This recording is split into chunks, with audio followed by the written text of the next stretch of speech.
Welcome back everyone. আমি আজি পলিটিৰ previous year question paper analysis part 2 লৈ উপস্থিত হৈছো। লাষ্ট ক্লাছত আমি কি কৰিলো? We have discussed 5 questions from the polity part, previous year questions. আজি আকৌ আমি 5টা questions ডিসকাস কৰিম। ঠিক আছে? So let's start with the discussion. See, the first question here is asking, first question কি আছে? First question আছে যে which of the following are envisaged by the right against exploitation in the Constitution of India? এতিয়া চোৱা, এই কুৱেশ্যনটো solve কৰাৰ আগতে আমি প্ৰথমতে গম পাব লাগিব যে ৰাইট এগেইনষ্ট এক্সপ্লইটেশ্যন কনষ্টিটিউশ্যনত কোনবোৰ আৰ্টিকলছক ইনকৰ্পৰেট কৰে। ঠিক আছে, তো let's see right against exploitation কোনটো পাৰ্টত পৰে। তো চোৱা, প্ৰথমতে কি আছিলে?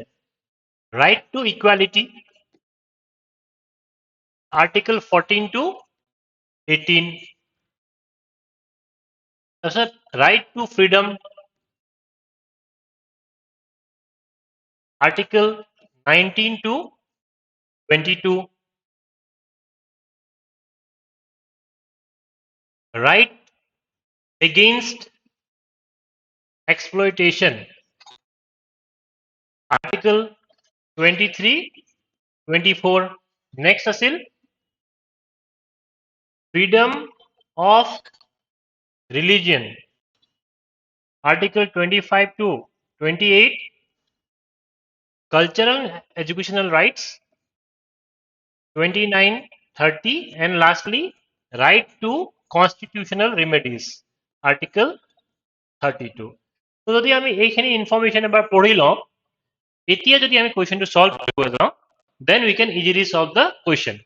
এতিয়া চোৱা, right against exploitation আমি গম পালো কি হয়, article 23 আৰু 24. so আমাৰ এতিয়া অবজেক্টিভ হ'ল যে এইকেইটা অপচনৰ ভিতৰত কোনকেইটা আৰ্টিকল 23 আৰু 24 হয় যদি আমি বিচাৰি উলিয়াব পাৰো, তেন্তে কি হ'ব? we will be able to solve this question. so prohibition of traffic in human beings and forced labor, এটো কি হয়? article 23. abolition of untouchability, article 17. so obviously to answer hobo নোৱাৰে, because আমি গম পালো right against exploitation কি হয়? article 23 আৰু 24. abolition of untouchability, article 17. so নহব। protection of the rights of minorities, এটো কি হয়? 29, 30. এটো নহব। lastly prohibition of employment of children in factories and mines, এটো article 24. option কি হ'ব?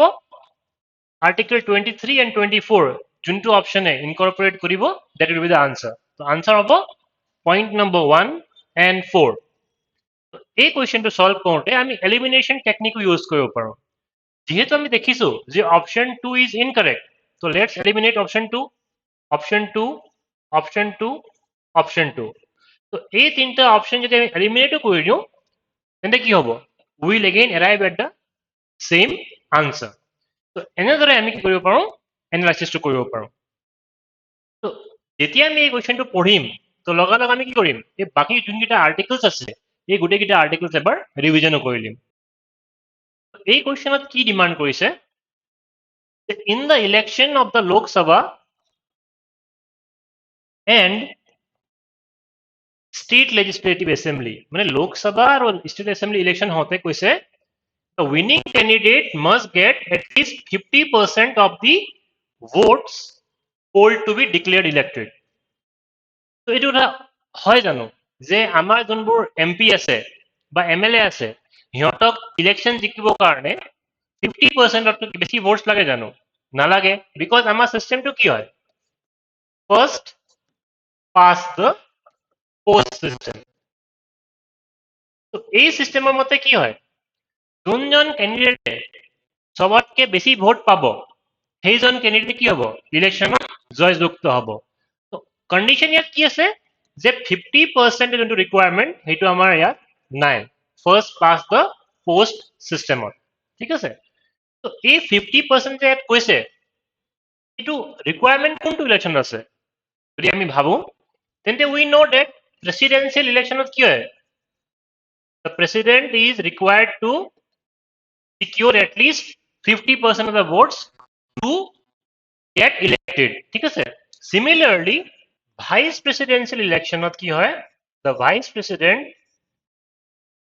required to get 50% of votes to get elected. So আমি কি কৰো সো কোৱেশ্চনত যদিও হোদা নাই আমি এতিয়া কোৱেশ্চনটো সলভ কৰিলো আমি লগালগ চালো যে 50% ৰিকোয়াৰমেন্ট আমাক কোট লাগে তো এইখিনি যেতিয়া আমি পঢ়িম তো it will help in the question যদি আমি অকল কোৱেশ্চনটোৱে সলভ কৰি থৈ দিলো হয় তেতিয়া আমাৰ ইমান বিশেষ লাভ নহল হয় ঠিক আছে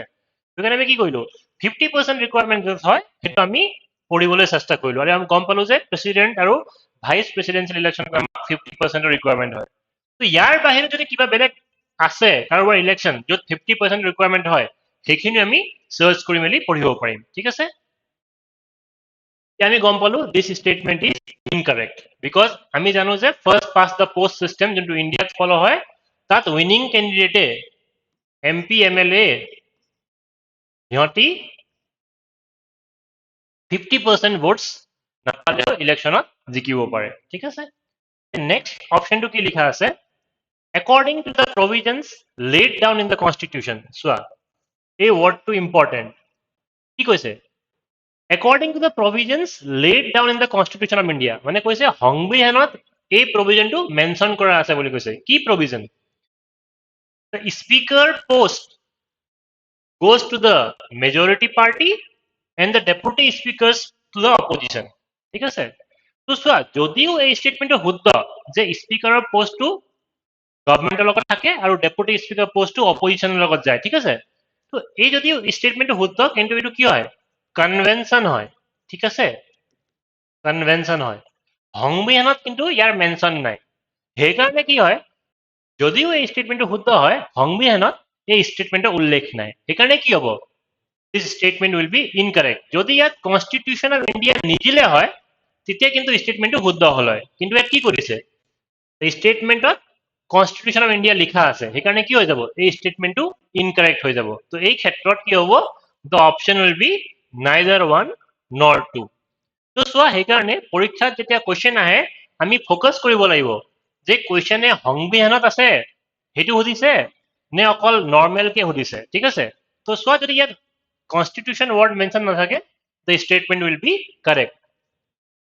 যদি ইয়াত কয় according to the provisions laid নকয় মেলি according to the provisions or according to convention in Lok Sabha the speaker's post goes to the majority party and the deputy speaker's post goes to the opposition তেতিয়া কিন্তু স্টেটমেন্টটো শুদ্ধ হল হয় ঠিক আছে সেইকাৰণে আমি পৰীক্ষাত যেতিয়া সলভ কৰিম we should focus on the keyword কেইটা আমি ফোকাস কৰিব লাগিব যে ইয়াত keyword কি আছে constitution of India এতিয়া চোৱা next questionত কি আছে in the context of India which of the following principles are implied or is implied institutionally in the parliamentary government ঠিক আছে parliamentary government কোনবোৰ statement কি আছে institutionally আছে সেইখিনি আমাক কোৱেশ্চনত সুধিছে তো চোৱা parliamentary government features কি হয় যদি আমি এবাৰ ৰিভিজন কৰো if we revise প্ৰথমতে কি হয় যে the head of the state is the nominal head and the head of the government is the real head তো head of the state কোন হয় head of the state আমাৰ India কোন হয় প্ৰেসিডেন্ট হয় ঠিক আছে আৰু head of government কোন হয় prime minister তো আমাৰ ফার্স্ট স্টেটমেন্টটো কি হ'ব parliamentary government features যে head of state is the nominal head and head of government is the real head ঠিক আছে 2 নম্বৰ স্টেটমেন্ট কি হ'ব parliamentary features government features যে members of council of ministers are drawn from the legislature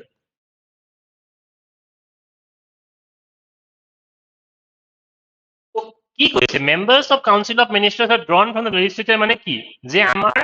যোনবোৰ minister আছে council of ministers সিহঁতি কোন হয় they are none but MPs বুৰে কি হয় আমাৰ council of ministers মন্ত্ৰী হিচাপে কি আছে appointed হৈ আছে তো সেইকাৰণে সেকেন্ড স্টেটমেন্টটো এটো part of parliamentary features আৰু থাৰ্ড ফিচাৰটো কি হয়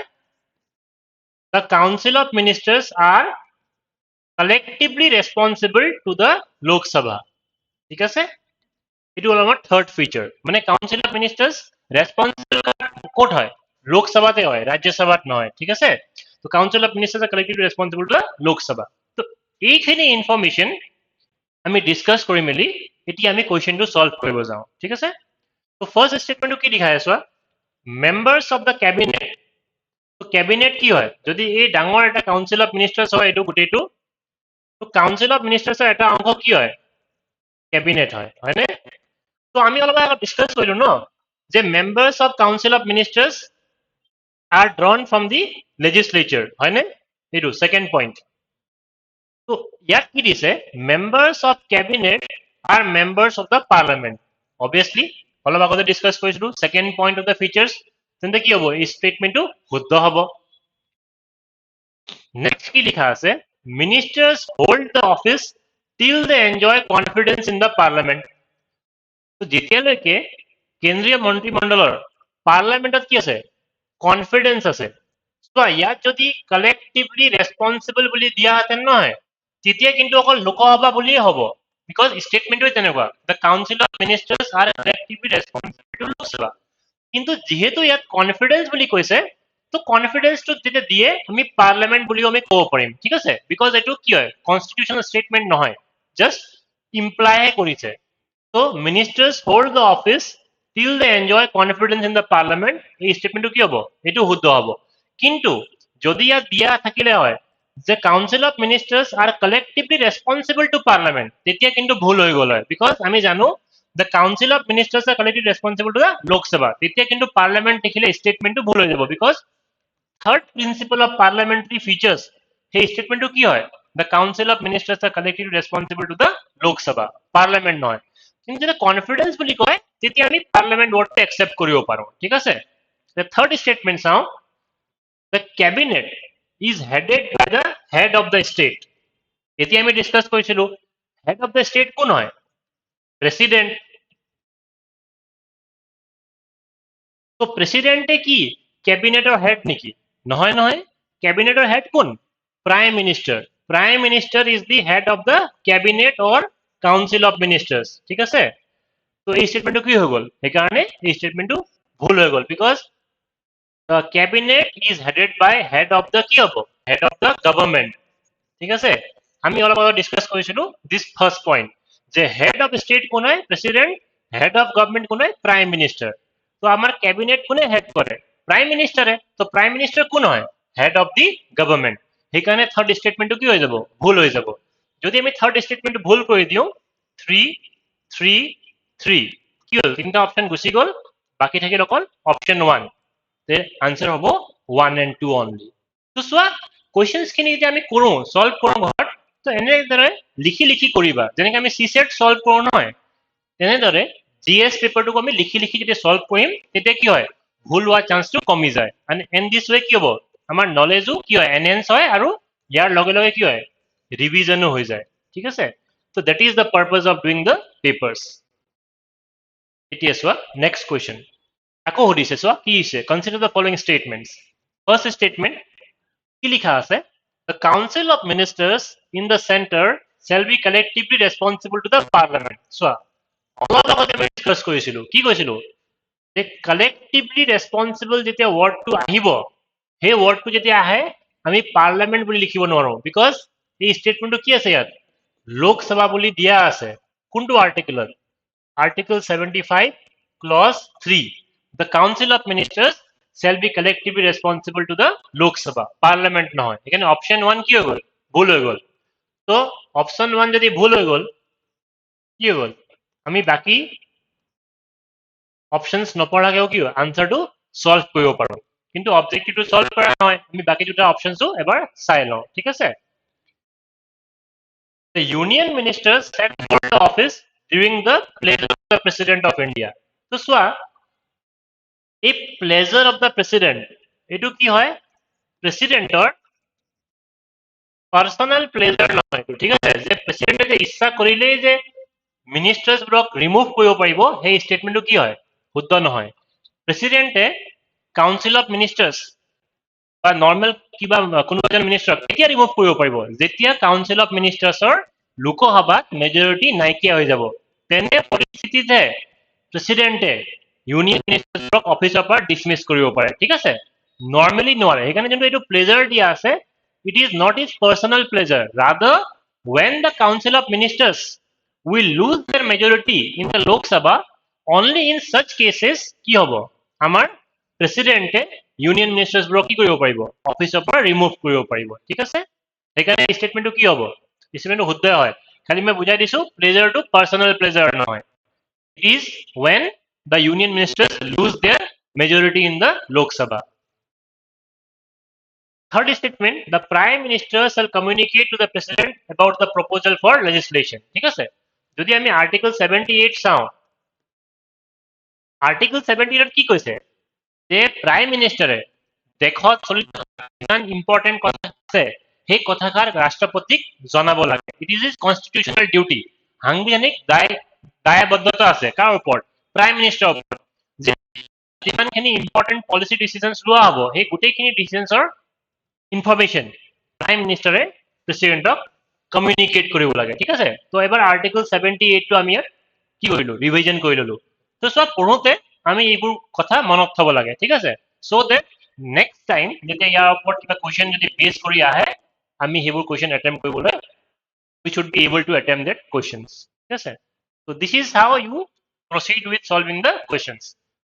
এতিয়া চোৱা লাষ্ট কোৱেশ্চন আজি তো এই কোৱেশ্চনটো আমি অলপ ডিটেইলছত এক্সপ্লেইন কৰিবলৈ চেষ্টা কৰিম ঠিক আছে তো ফাৰ্স্ট স্টেটমেন্ট কি আছে the Rajya Sabha has no power either to reject or to amend a money bill ঠিক আছে money bill কথা কৈ আছে ঠিক আছে কৈছে যে ৰাজ্য সভাই মানি বিলক ৰিজেক্টটো কৰিব নোৱাৰে এমেন্ডো কৰিব নোৱাৰে ঠিক আছে তো ৰাজ্য সভাই কৰি মানি বিলক কৰিব কি পাৰে তো চোৱা মানি বিল কি হয় মানি বিল যদি আমি লিখো ইয়াত মানি বিল কি হয় অকল লোক সভাতে ইন্ট্ৰোডিউস কৰিব পাৰি হয়নে ৰাজ্য সভাত ইন্ট্ৰোডিউস কৰিব নোৱাৰি তো যেতিয়া লোক সভাত ইন্ট্ৰোডিউস হৈ যাব লোক সভাত কি হ'ব সিম্পল মেজৰিটি পাস কৰিলে সিম্পল মেজৰিটি পাস কৰাৰ পাছত স্পিকাৰে ক'ব যে দিস বিল ইজ এ মানি বিল ঠিক আছে সেইখিনি হোৱাৰ পাছত ৰাজ্য সভালৈ মানি বিলটো ট্ৰান্সফাৰ কৰি দিয়া হয় এতিয়া যেতিয়া ৰাজ্য সভালৈ মানি বিলটো আহে সিহঁতৰ ওচৰত চাৰিটা অপচন থাকিব পাৰে নৰ্মেলি থাকে পাস কৰিব পাৰে ৰিজেক্ট কৰিব পাৰে এমেন্ড কৰিব পাৰে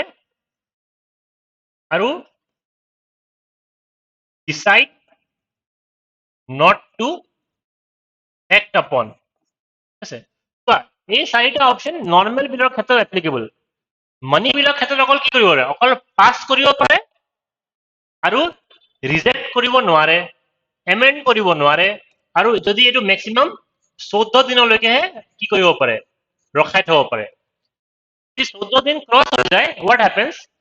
এটো কোৱা হয় যে ৰাজ্য সভাই বিলটো পাস কৰি দিলে ঠিক আছে তো চোৱা এমেন্ড কৰিব নোৱাৰে কিন্তু কি কৰিব পাৰে এমেন্ডমেন্ট সাজেস্ট কৰিব পাৰে এটা লোকসভাৰ ওপৰত ডিসিশন যে এমেন্ডমেন্টবোৰ কি কৰিব পাৰে একসেপ্ট কৰিব বা নকৰে কিন্তু ৰাজ্য সভাই এমেন্ড কৰিব নোৱাৰে but they can suggest amendments it cannot reject it cannot amend but it can suggest amendments it will depend on the Lok Sabha whether to accept or not to accept the amendments ঠিক আছে তো বাকি বিলৰ ক্ষেত্ৰত কি থাকে চাৰিটা options থাকে pass reject amend decide not to act upon তো মানি বিলৰ ক্ষেত্ৰত কি হয় পাস কৰিব আইদাৰ ৰিজেক্ট কৰিব নোৱাৰে এমেন্ড কৰিব নোৱাৰে আৰু ডিসাইড নট টু এক্ট আপন অকল 14 দিনৰ কাৰণেহে নোৱাৰে যদি 14 দিন ক্ৰস কৰি যায় এটো বুজা হয় যে ৰাজ্য সভাই বিলটো পাস কৰি দিলে ঠিক আছে তো এতিয়া চোৱা স্টেটমেন্ট যদি আমি চাওঁ the Rajya Sabha has no power either to reject or to amend a money bill এই স্টেটমেন্টটো একেবাৰে কি কাৰেক্ট স্টেটমেন্ট ঠিক আছে তো আমি অলৰেডি ডিসকাস কৰিলো যে ৰিজেক্ট কৰিব নোৱাৰে এমেন্ড কৰিব নোৱাৰে কিন্তু এমেন্ডমেন্ট সাজেস্ট কৰিব পাৰে তো ইয়াত সাজেশনৰ কথা লিখা নাই তো এই কথাটো শুদ্ধ the Rajya Sabha cannot vote on the demand for grants ঠিক আছে so demand for grants কি হয় বাজেটৰ পাৰ্ট হয় ন